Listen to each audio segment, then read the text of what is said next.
It's the fortune teller. Yeah, slight change of subject. I know everybody's making a video like this right now, but because everybody's making a video like this right now, I keep seeing videos like this, and because I keep seeing videos like this, now I'm thinking about it. I love Super Smash Bros. It is my favorite video game ever, and I also love making bold predictions. So here's what I think the roster for the next Smash Bros. Game is gonna look like. And guess what? I'm 100% right. If I make a single error in this video, you are allowed to come to my house and me. I don't know if YouTube's gonna like that. Couple of quick things. Smash 6 is gonna be largely the same game as Smash Ultimate, in much the same way Smash Ultimate was largely the same game as Smash for Wii U. They're not doing roster cuts. They're not doing roster cuts. Everyone's saying like, well, they can't bring back all the characters. They made the game. They made the characters. They can bring back all the characters. They absolutely can bring back all the characters. I know there's always this motivation to bring in new fans, to attract new players to the series by expanding the roster with appealing newcomers, but most of the people buying Smash 6 are gonna be fans of the series. Most of the people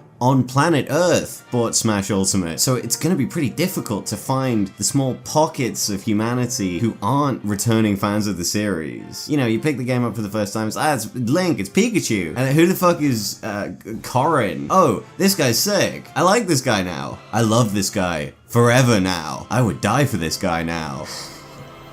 Everybody who played the last game has some weird little fucking character that they want back that they're gonna miss if they're not in. And Nintendo has the power to just take all the characters in Ultimate and stick them in Smash 6. It's on the Switch too. It's on the big Switch. They're putting Big Smash Ultimate on the big Switch. They're not about to make the roster smaller in the process. Like, yeah, the roster is bloated. The bloat is the appeal. For people who don't care about, like, the streamlining of fighting games, which is most people who play Smash Brothers. They see, like, 100 characters and they're like, what, it's a fucking 100 guys? They're not looking at it like Street Fighter, they're looking at it like Sparking Zero. They're looking at it like Fortnite. So here are my predictions. We're getting no base newcomers. That's fucking crazy. People are gonna buy it anyway. Imagine buying the Switch 2 and not buying Smash Brothers. Yeah, I just bought a gun. I'm not really into bullets though. The main reason I think this is gonna happen is because I have obsessive compulsive disorder. There's 89 characters in Smash Ultimate. 89? That's not 90. That's one less than 90. That's 11 less than 100. It's almost like Masahiro Sakurai doesn't care about planning his character catalog around the number of inclusions being a really satisfying number. A number that feels good to think about. I love feeling good. So we're cutting no one. We're adding no one to the base game. We're doing 2 fighter passes. Again, 5 characters,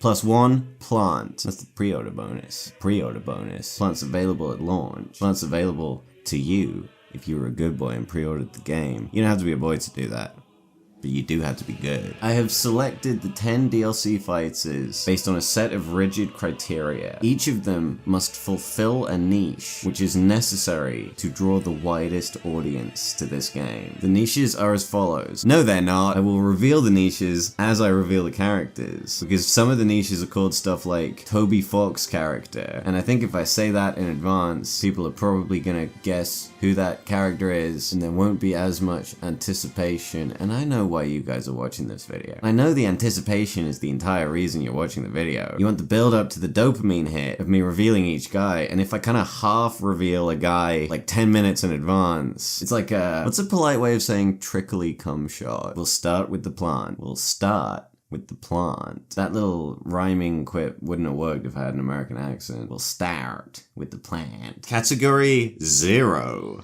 Let me have this. Let me have this. Let me have just one. It's the DLC character. There are no rules for the DLC character. That could be anyone. It's probably gonna be some weird fuck Nintendo character. I don't think there are gonna be a whole lot of Nintendo characters added to this game. I think when we're charging money for people to buy every new character in the game, I think we're going for direct hits on the wallet, if you know what I mean. It's probably gonna be fucking Waluigi. I don't want Waluigi in Smash Brothers. I like the game more because he's not in it. I am excited by the fact that Masahiro Sakurai has refused to put Waluigi in Smash Brothers. He put Daisy in Smash Brothers. He put fucking Sephiroth in Smash Brothers, but he has held steadfast in not putting Waluigi in Smash Brothers. I'm over the moon about that. But I think enough people have tricked themselves into thinking they like Waluigi. Hey, good for you. Congratulations, Waluigi Warriors. You got Waluigi in Smash Brothers. Dear Lord, what a sad little life, Jane. You ruined my night completely. Waluigi is the pre-order bonus. Except, one other thing I should mention. This is my list. I have been given the power to choose the entire roster. In my imaginary world, I'm omnipotent. Waluigi will never make it in Smash Brothers. So as my little thank you to me for creating this video, I'm giving myself complete control over one character. Not even a Fighter Pass character. Barely counts. Barely in the game. Piranha Plant? Who? And so, based on the criteria I've constructed for this character, I'm picking... Here I am, your big fat hero. I really want Jinx in the game. Arcane was big. It was a big deal. People watch that. People watch Netflix. Ella Purnell, she's a movie star now. I really like Jinx. I would buy a Switch 2 if they put Jinx in the game. I'm not even joking. I don't have a whole lot of money. I don't have a Switch, but I would save up for a Switch 2 to buy Smash Brothers if it meant I got to play as Jinx. I'm begging Masahiro Sakurai for the opportunity to play as Jinx in a game that's not League of Legends. People started playing League of Legends because they watched Arcane, and we all know how that went. Super Smash Bros. Has the benefit of not being League of Legends. We got Sephiroth, we got Kazuya. I think it's possible we get a Riot Games original? If they really want to break the bank, they could add Jinx and Vi. It's like, oh, pre-order bonus 2 characters this time. So, you know, if you like Jinx, you play as Jinx. If you like Vi, you play as Vi. Everybody likes one of them. I know I'm supposed to talk about like moveset potential and stuff here, and instead I just spent the whole time begging. I think I want to move on to the next one now. Category 10. I'm counting down. So even though this is DLC fighter number 1, I labeled him number 10. Category 10. That guy. You might know what I mean when I say that guy. You probably don't, but you probably will once I elaborate a little. So there's a certain type of guy who's been playing Smash Brothers since Melee came out. And that kind of guy has always wanted a specific type of character. That kind of guy has always posted on the IGN forums. That guy was on Something Awful posting about who he wanted in Brawl. And the characters that guy wanted were Ridley, King K. Rool, and Banjo. And for a long time, a key characteristic of that guy was that he never got what he wanted. That his big number 1 pick never made it into the game. And then along came Ultimate. And so clearly there's an interest in meeting the desires of that guy. I think Sakurai and his team have realized that guy is one of the most devoted, loyal, reliable purchasers of every new Smash Brothers game, even if he's only going to play it for like a month and then go back to Melee. But the problem is they already broke the glass, you know what I mean? The mentality behind the Ultimate roster was to make it the ultimate Smash Brothers game, to leave nothing desired. And so the well has run dry on ways to satisfy that guy. There's nobody left except for Geno. The time is right. Super Mario RPG just got a remake that people loved. The apparent rift preventing him from appearing in Brawl has clearly been repaired. We got Cloud, we got Sephiroth, we got the Dragon Quest guy, we got fucking Sora. If Sora can make it in, if Sephiroth can make it in, Geno can make it in. A while ago you could say demand was higher for other Square characters. Like if we had the opportunity to get a guy from Square in, well, it was gonna be Cloud, or it was going to be Sora. It wasn't going to be Sephiroth, and we still got him. But I kind of think that's no longer the case. We could wind up stuck in a modern Tekken / third DLC slot of every Smash Brothers game situation, where it's, what's his name? Ignis, or not Ignis. Clive? His name's Clive? Where we get saddled with the main character of every newest Final Fantasy game. I don't see that happening. I don't want that to happen. And the precedent hasn't been set like it has with Fire Emblem. The expectation is not there, and I'd like to keep it that way. And so I think we burn our good boy points with Square Enix by meeting the needs of, you may not like him, but you gotta admit he's always there. He's good for a sale. And so this time around, that guy gets Geno. Category number 9. I know I ordered these in a really stupid way, just please bear with me. A Pokemon. It's a new Pokemon. It's a Pokemon from the new game. I don't know what that thing looks like yet, because Nobody does. Yeah, in the same vein as Greninja and Incineroar, we're getting a third stage evolution of a starter Pokemon from Gen 10. I don't think it's necessarily going to be a grass type. People are looking at the fact that we got a water type 2 games ago and a fire type 1 game ago and thinking, well, we got to complete the trilogy. I don't think that's ever been important to Sakurai. I mean, we got Charizard and Incineroar. They're two of the third stage evolution Pokemon we got, and they're both fire types. Yeah, I don't think completing patterns is really something all that important to Sakurai, because I don't think it boosts sales that much. So if the Gen 10 grass type is like Meganium, if it's just devoid of swag, we're getting a third fire type. We might get a second water type. You could do an event match where it's like Greninja and the new one versus Charizard and Incineroar. Again, don't think it's going to be a big sales driving factor. If no new generation is on the horizon, I think it probably is, because it's about when those usually start getting announced. But if that's not the case, I could see it being one of the new third stage evolutions from Legends AZ. And I kind of like that idea. I like Suian Typhlosion and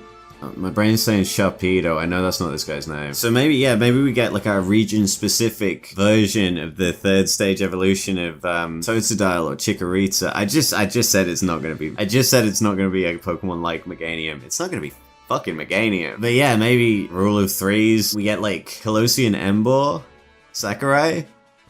Please. Moving on. Category 8. Fire Emblem. Much like Pokemon, it's gonna be the new guy. That's kind of boring. We all know that's true. We can pretend it's not. I'd love to pretend it's not. It is. So, because there's nothing to really talk about here, I do have one other idea. Let's say the unthinkable happens, and Sakurai and the team are like, well, we put too many characters in the last one. Let's take some of the characters people like out of this one. Fire Emblem is getting carpet bombed. Violet's fucked. Corin's fucked. Chrom's super fucked. Chrom was lucky to get in to begin with. Ike might be okay because he has like 3 games worth of tenure. Roy might be staying for the same reason, but I don't know. I feel like he's been kind of clinging to a thread for the last couple of games to begin with. Lucina is gone unless she's so easy to make she's not even worth cutting. Robin is probably fucked. I don't think Robin matters enough to stay in the game in a situation where like Rosalina and Mewtwo are probably getting cut. I know Awakening was a huge game, but people don't really talk about Awakening anymore, except to go like, well, it was a huge game for the franchise. Fire Emblem is not like Pokemon, where to this day people will go back and replay the first and the second and the third gen. Like I just, maybe it's me and I'm in a bubble, but I don't really hear people going back to play the old Fire Emblem games on the 3DS. People go back and play the older ones. Like I have friends who've recently replayed the Sacred Stones on the GBA, but for newer fans of the series who are only really interested in the post-Awakening games, they're kind of getting their fix from the newer ones, from Three Houses and stuff. And so outside of Smash Brothers, I don't think Robin has that much presence in people's minds. So there's nothing really protecting Robin. But what about the moveset variety? Robin's moveset represents Fire Emblem so well. And in that respect, I got you covered. If Sakurai goes Dr. Strangelove, if we're wiping Fire Emblem off the face of the map, Marth's staying, the new guy's coming in, and then maybe we get one other character to kind of summarize the rest of Fire Emblem's inclusion in Smash. And if it's up to me, that character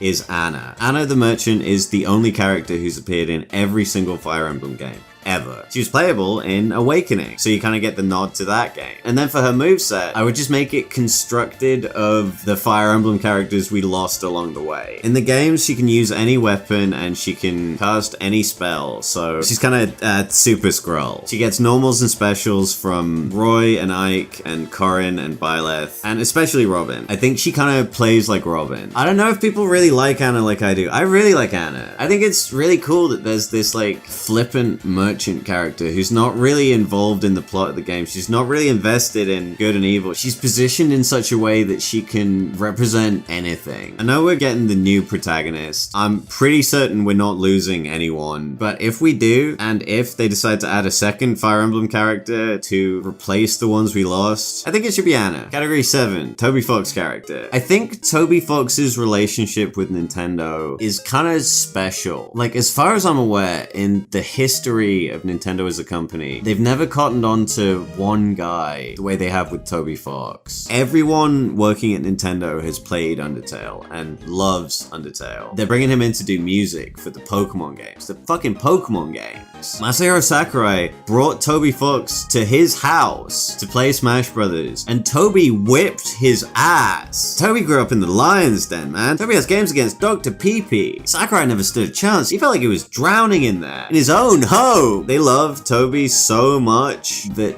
they know they gotta give him a character this time. Not just a skin, it's gotta be a character. And I don't think it's Sans. I don't think ever in Smash Brothers has a popular side character and optional boss made it into the game over the main character, you know, the guy who kind of represents that franchise. Specifically in the history of crossover fighters, if you look at Sonic, Mega Man, Pac-Man, Persona, Tekken, Final Fantasy, Dragon Quest, Kingdom Hearts, they didn't add Sephiroth before Cloud.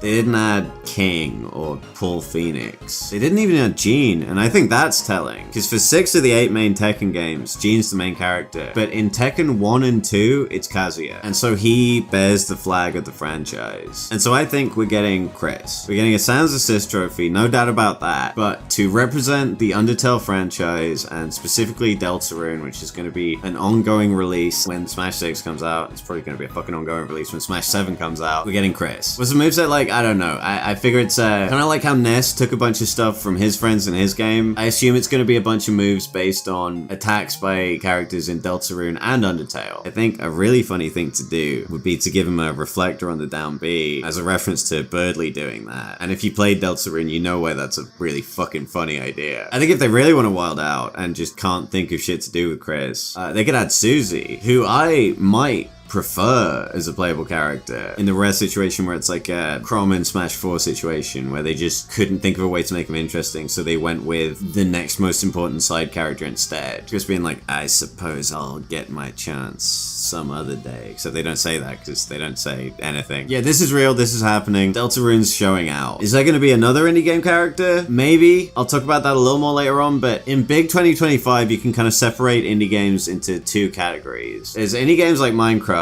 You know, it feels crazy to call it an indie game, even though it is. It feels like something else at this point. Like a game made by a team of people, owned by a company that's generating more revenue than some countries. And then there's, you know, indie games. There's Undertale. There's fucking Shovel Knight. A pretty popular prediction I'm seeing, which I like, is that to kind of pay homage to indie games, they're gonna put, quote, from Cave Story in Smash 6. I don't think they're gonna do that. I don't think they're making decisions based on paying tribute to anybody. I don't think they're putting characters in the game as a favor to the creator. I think Smash Brothers characters have to be really solid, powerful business decisions for Nintendo. I don't like it, but that's the truth. These are honest predictions. Every character I'm mentioning in this video, I legitimately think they will be in the next Smash Brothers. And I believe Nintendo's reasoning when it comes to picking those characters is, what are people going to want to buy? What's going to make us the most money? And a lot of people love Cave Story, but when I say a lot of people, that doesn't mean the same thing as saying a lot of people love Minecraft. Because saying a lot of people love Minecraft feels redundant. That's how big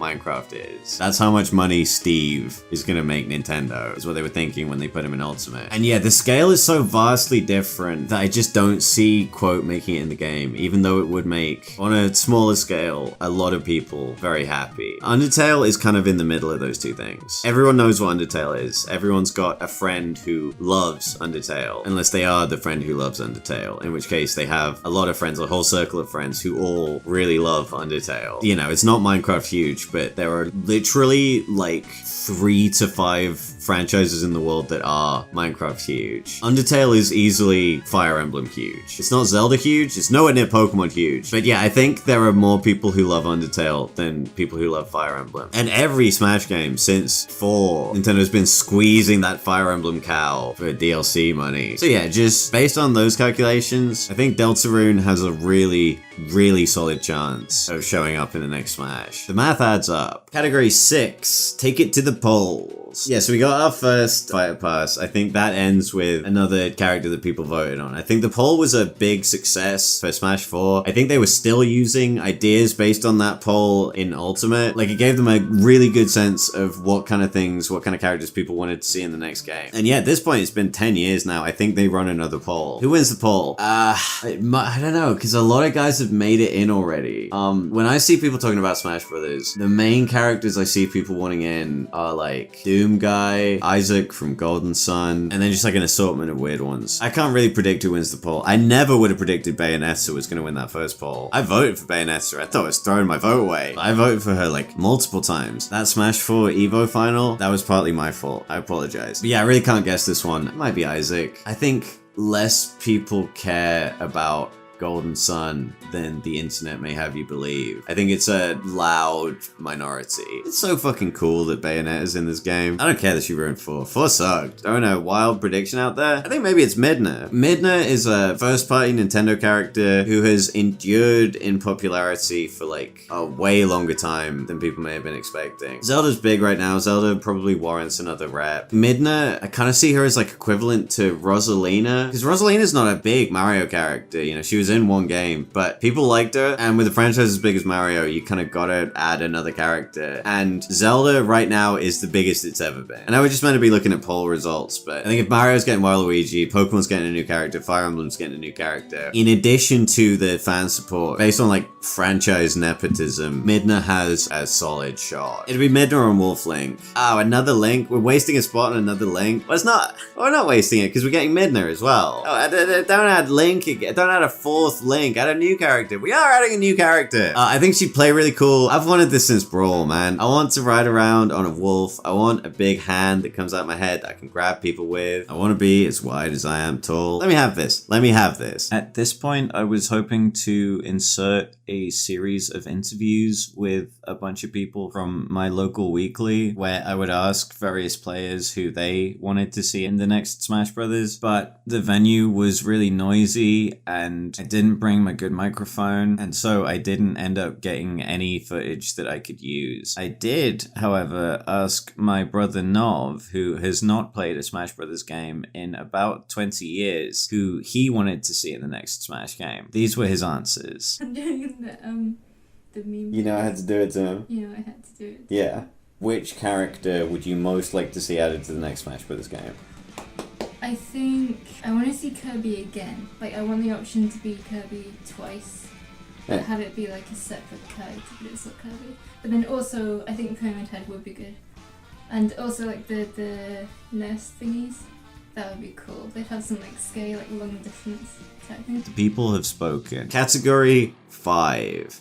A guy from PlayStation? The stipulation that every character has to have appeared on a Nintendo console has kind of gone from like a mandate to a suggestion to kind of a non-factor to almost the opposite. I think at this point it's considered a pretty big draw to have a guy who's really a staple of another console. Joker kind of kickstarted this precedent. Well, really Solid Snake did. Like, he was in Twin Snakes, but that's not the reason he was in Smash Brothers. They didn't put him in Brawl because of Twin Snakes. He was allowed to be in Brawl because of Twin Snakes, but the reason Snake was a huge gaming icon is because of his appearances on the PlayStation. That's what made people want him to be in, and that's the reason he was in. Looking at Snake, Joker, Kazuya, Sephiroth, there is a certain excitement, a certain buzz around seeing a character you'd only ever seen on PlayStation, you'd never expect to see on a Nintendo console, showing up in Smash Brothers. This could be the Doom guy. I like that idea. I don't fully expect it to happen. I think if it does happen, it'll be because Doom is not just a massive franchise right now, it's like a massive franchise throughout the history of gaming. You know, Doom 1, real landmark of video games. I know Quote couldn't get in on the historical significance ballot, but I think Sakurai does really like characters who have this long storied backstory to them, who have endured throughout the years. Doom Guy is a strong possibility. I think Sakurai would love doing the bit in the direct where he talks about like fucking Doom. Doom is a franchise that's always been very important to Nintendo. Look back at, you know, Doom on the Super Nintendo. Was Doom on the Super Nintendo? I don't know. Like, it gives them a lot to talk about in the announcement, but I don't think it's going gonna be Doomguy. I think if I have to pick just one guy for this category, I don't think it's Doomguy. Maybe Doomguy makes it in for the fan vote or something. Maybe Doomguy just makes it in. Like, I don't think they're actually picking characters based on one per category. I came up with this format to kind of make things easier on myself, which I don't think Nintendo were particularly concerned about. But if I'm sticking to my own rules and I gotta pick just one guy who really made a name for themselves on another console, I think it's Dante. I think Dante's sick. I think everyone loves Dante. Everyone loves Devil May Cry. Even people who haven't played it, like, know it's cool. They look at Dante and they just understand that, oh, he's cool. We'll just run through the other Capcom options real quick. Could be a Monster Hunter. Monster Hunter is such a fucking huge deal right now. Moves massive numbers. It's probably Capcom's biggest franchise. If it's not Monster Hunter, it's Resident Evil. If a Resident Evil character makes it in, I think it's Leon. It just remade 4, which is, you know, it's the most popular Resident Evil game. And it's been on every Nintendo console since the GameCube. I don't think they're remaking 5 anytime soon. I think it's too current gen. I think they're gonna wait a while. So I don't think they're gonna stick Chris in to build up hype for that. I don't think it'll be a big scary zombie. Just for the same reasons I don't think Sans is gonna be in. I think when they're representing a franchise, they usually want to go with kind of the core figurehead. If I'm being realistic, just based on franchise hugeness, I think it's like generic Monster Hunter guy. But if I'm thinking with my heart, I think it's Dante. I think now more than ever is the time for Dante to make it in. Simon Belmont happened to make it in when the Castlevania show on Netflix was getting huge and more people gave a shit about Castlevania than ever before. And the guys who made that Castlevania show are currently making a Devil May Cry show, which looks fucking amazing. Fucking fucker. Shithole. Fucking fucked up shit. Shit. Fuck. Balls. So a lot of people are going to be watching that. A lot of people are going to give a shit about Dante who didn't know who Dante was before. And we're getting Dante in Smash Brothers. Category 4, the biggest game. In 2011, a pro wrestling company called Ring of Honor put the world title on a guy named Kevin Steen. And Ring of Honor really did not want to do that. Ring of Honor tried to present itself as like a serious sports-based pro wrestling company. They wanted to present themselves as an alternative to the kind of gaudiness and silliness of the WWE. And so it was really stripped down and focused on the wrestling. Most of the guys didn't really have gimmicks. They would just wrestle. They would, you know, simulate fighting and try to do so authentically. It was a lot of guys with no discernible personality pretending to do MMA. And it was about as interesting as it sounds. And so nobody watched it. And then along comes this guy named Kevin Steen, and he's loud and foul-mouthed and fat. He doesn't look like an athlete, and he wrestles like garbage. Not like badly, just like his fighting style is like hitting people with chairs and putting them in trash cans and stuff. And people love Kevin Steen. Nobody gives a shit about Ring of Honor, but people really give a shit about Kevin Steen. And so despite the fact that Kevin Steen was so antithetical to everything Ring of Honor was trying to be, the company, for the sake of its own survival, had no choice but to put the world title on Kevin Steen and build the television around him.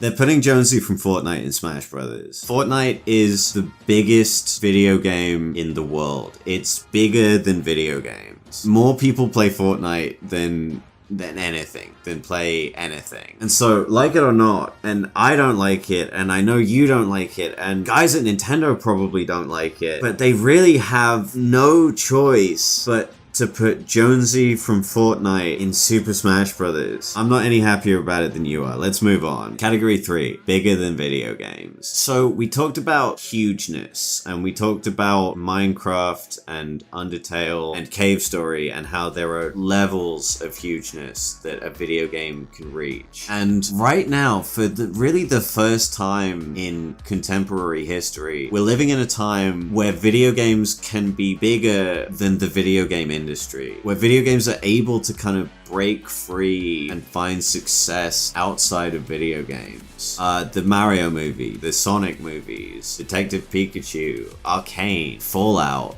The Last of Us. People have been making video game movies for a long time, but right now, video game movies are successful. And I mean really successful. Video game movies are huge. Video game movies are outselling Disney. It's not like the 90s anymore where we got the Super Mario Brothers movie that nobody liked. I quite like that movie.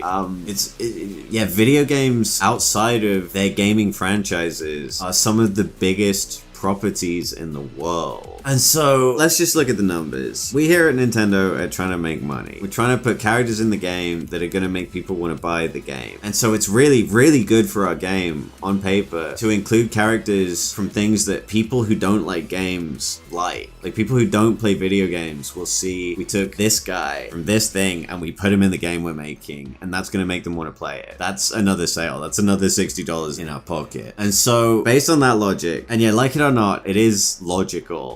We got to put Freddy Fazbear in Smash 6. I know, shut up. I'm not even going to do the like fake sad bit. I'm not going to pretend to be morose about this one. I'm not going to do the speech at a funeral voice like I did with Jonesy. I'm not actually that bothered about Jonesy. I quite like Fortnite. But honestly, I would be stoked about Freddy Fazbear in Smash Brothers. Imagine your dad, who's never touched a game in his life, looking over your shoulder and seeing you playing Smash Brothers and seeing the character select screen and thinking like, well, that guy's from the Five Nights at Freddy's movie. I saw the Five Nights at Freddy's movie. It was really bad, but Matthew Lillard was good in it, and there he is. It's not Matthew Lillard, it's Freddy. We're not getting Springtrap, we're getting Freddy. We're getting Freddy. We're not getting Springtrap, we're getting Freddy. He'd be cool. He's so cool. Five Nights at Freddy's is so cool. Yeah, you're sitting there, you're leaning back in your chair thinking, aha, you've activated my trap card. They're not putting a character from a scary horror franchise in a game for kids. Five Nights at Freddy's is a game for kids. It wasn't originally. I remember when it first came out, people took that game seriously. Like, it's a great, really well made, very scary horror game if you haven't had it like ruined for you by the internet. But just at this stage in human history, I think everyone associates the FNAF franchise with like 8-year-olds and 10-year-olds. It's kind of their first horror thing, and so they think it's really cool because it's so scary. It's so cool, and it's bloodless. You know, it's not like gory. I don't think there's really anything in the FNAF games that would necessarily prevent it from qualifying to appear in Smash Brothers. If the franchise is approachable enough that they were able to make a movie out of it, and that movie got like a 12 rating, I think it's approachable enough to put it in Smash. Freddy would be cool. You could have like a glam rock Freddy skin. You could have like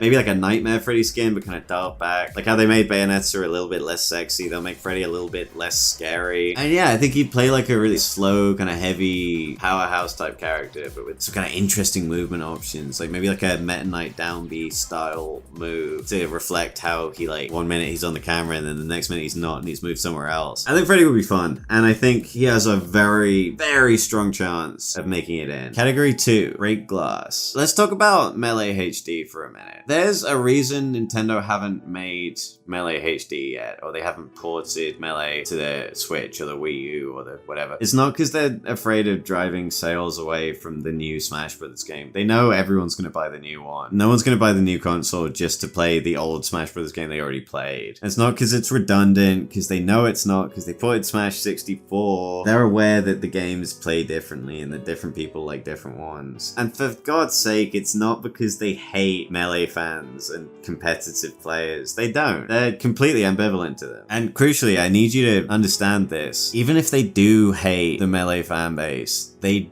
don't care that they hate them enough to throw money away by not giving them things they want. You can still play Smash with a GameCube controller. That's because of Melee's rabid fan base. Roy being DLC in Smash Wii U, that's not just because Sakurai loves the character Roy. That's not because Nintendo fans at large were begging from the guy from like fucking Binding Blade to make it back in. That was because Melee fans still wanted Roy in, because they still liked Roy, because they still liked Melee. So yeah, even if hypothetically, if everyone at Nintendo, Sakurai included, hate the people whose favorite game is Melee and who will drop money on anything tangentially Melee related, it's because it makes business sense. They haven't remade Melee yet for the same reasons they haven't ported Mother 3 yet. It's because there hasn't been an emergency since they released the Switch. It's because they don't need to break that glass. Melee HD, like Mother 3, is guaranteed money whenever they decide to release it. And the longer they wait and the more anticipation builds, the more people want it, the more money it's going to make when they eventually do decide to release it. They're storing up kinetic energy, and eventually at some point they're going to release that energy and they're going to make $1 gazillion. But yeah, you got to pace out those surprises and those payoffs. And there's no need to drop Melee HD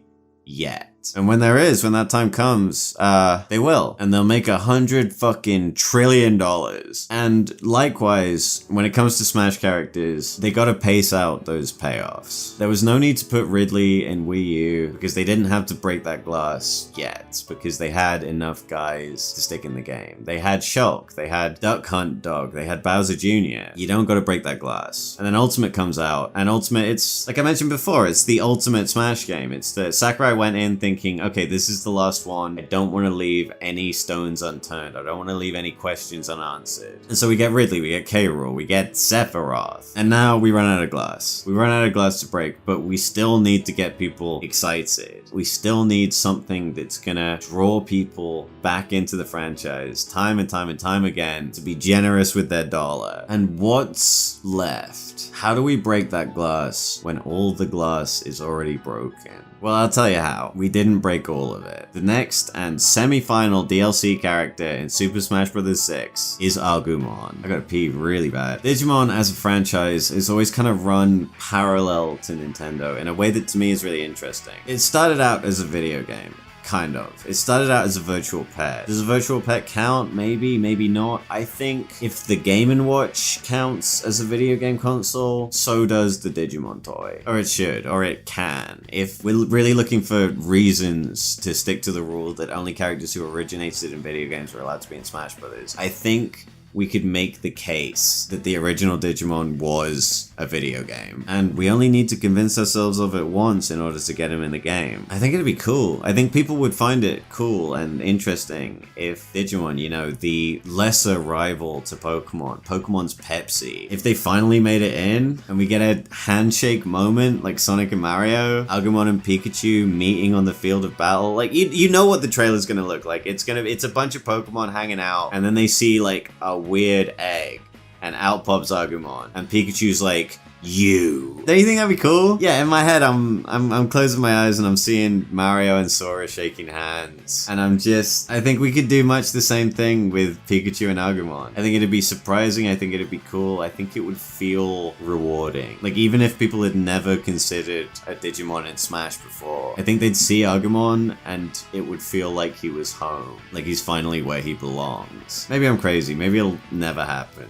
But I kind of think it will. I hope it will. Category number 1. The next step. As you were watching this video, you may have noticed something, which is that I've kind of been scraping the bottom of the barrel. At this point, certain characters like Isaac, kind of feel too small for Smash Brothers right now. I think we've hit a point where, because Smash is so huge, it's reached critical mass in the sense that any character, in order to feel worthy of a spot on the roster, must feel in some way as huge as Smash Brothers. And I think we've kind of hit the peak. Throughout this video, I've mainly chosen characters who either feel like they need to be in Smash Brothers or who feel like they could never be in Smash Brothers. Like, their inclusion is kind of a paradigm shift in itself. But since we've already got Sonic, we've got Cloud, we've got Sephiroth, I don't think there are really that many video games we can do that with anymore. I don't think any game is as huge as Minecraft or Fortnite or Five Nights at Freddy's, and now those characters are in the game. Sonic is in the game. You can't add Sonic again. And so in order to generate that hype, in order to recapture that feeling, I think Smash Brothers needs to change. We've hit the peak. The time is right. The final DLC character in Super Smash Bros. 6 is Goku. Super Smash Bros. Has grown too big for its shell. The restriction that every character needs to be from a video game has become a trapping. And Smash, in order to keep growing, needs to expand beyond that. I think we need to start adding characters who aren't from video games. I think that's the only way Smash can get any bigger than it already is. In order to retain the feeling of Smash being a celebration of video games, we're gonna stick to characters who are kind of huge in gaming. So Goku is obvious. He's been on every Nintendo console. I think he's been on every console ever. Fighter Z was huge. Sparking Zero is huge. Akira Toriyama just died. and it'd be kind of nice. Everyone loves Goku. If we're launching this idea that Smash Brothers isn't just about video games anymore, it's about everything, then I think Goku is really the only character you can do it with. There's nothing like Dragon Ball. There is nothing in the world that everyone loves as much as Dragon Ball, and there's nobody like Goku. I really think this is the correct decision. I really think adding Goku at this point in time is right. We got the Mickey Mouse logo at the end of Smash Ultimate. It's time to move on to the next step. Yeah, so Smash 7, just looking ahead to the future, will add Spider-Man. Spider-Man games are huge, and aside from Goku, Spider-Man is maybe the only character that everybody loves as much. Globally, people probably love Spider-Man more, but Goku just has this connection to gaming and to Japan that I think is kind of important. You know, Goku feels more right, but then Spider-Man feels like the next step. I think Batman comes after that. Oh, and we get John Wick as an alternate skin for Jonesy. Bye.